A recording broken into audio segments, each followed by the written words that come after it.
For many coffee lovers, it's a must-have morning ritual, or what others call their brain booster. So we decided to take our viewers to a coffee farm and see where it all starts.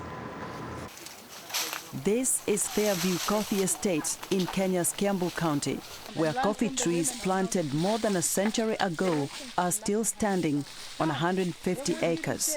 Millicent Onjoro is head of coffee tourism at the farm. A coffee tree, if well taken care of, could last for about 300 years. So the coffee that you're seeing here was planted in 1909. There are two main types of coffee, Robusta and Arabica. Kenya grows the Arabica coffee, which is vegetative and requires pruning to achieve quality coffee berries. But how have these coffee trees survived for over 100 years? We have a process called conversion. So the conversion process is where we cut down these trees after 6 years, and then we nurse new shoots from the old stump, where the new shoots are ready to produce coffee after every 2 years. There are two coffee picking seasons in Kenya. We visited this coffee farm in July, a low picking season that begins in May through September. But in October, November, December, we have a very high picking season where we have, all the coffee ripens almost at the same time. Kenya boasts of its hand-picked coffee, and there's a good reason for that. You have people picking the berries and they're picking just the best. So we also tend to maintain a certain height that people can reach, and also because of maintaining the energy downwards, so that you have a lot of coffee berries being produced downwards to the tree, and also have uniformity. The farm harvests approximately 80 tons of coffee a year, and the berries are picked when red wine in color, loaded onto trucks and taken to the factory for sorting. Here, the beans are fermented for 12 hours, then graded, the heaviest bean being the best in quality.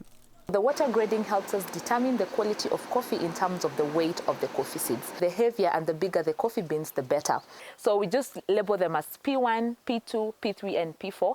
P1 and P2 being the best, P3 and P4 being the least grades. What we are seeing there is the last collection of the heaviest beans, so that's parchment 1. The graded coffee beans are then dried for 3 to 5 days. This parchment 1 is supposed to be pure and perfect. It's not supposed to have any bean that is with a blemish. So this is what we transport to the millers so that they can remove the husk.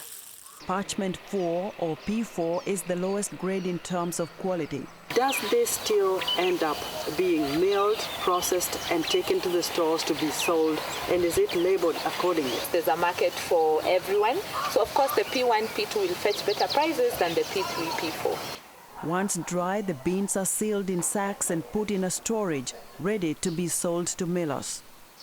At the farm's lab, the husk from dried coffee beans is removed to get the green coffee, which is then graded, roasted, and exported. Anne Wambui is the barista, an expert in brewing coffee. So what we have here is light roasted coffee. This is medium roasted coffee, and this is dark roasted coffee, or the espresso roast. For those people who like concentrated coffee, they go for the dark roast. Anne puts me to test to figure out what kind of coffee roast I prefer. Good coffee should have body, acidity, and the flavor. The flavor is the aftertaste.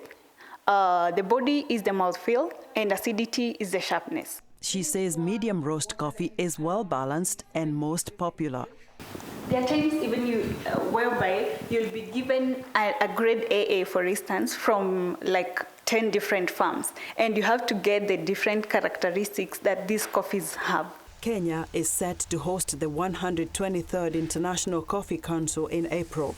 Organizers say the conference is expected to provide a platform to discuss ways of addressing challenges facing the sector and ensuring growers get fair financial gains. Esther Githui Ewart, VOA News, Kiambu County, Kenya.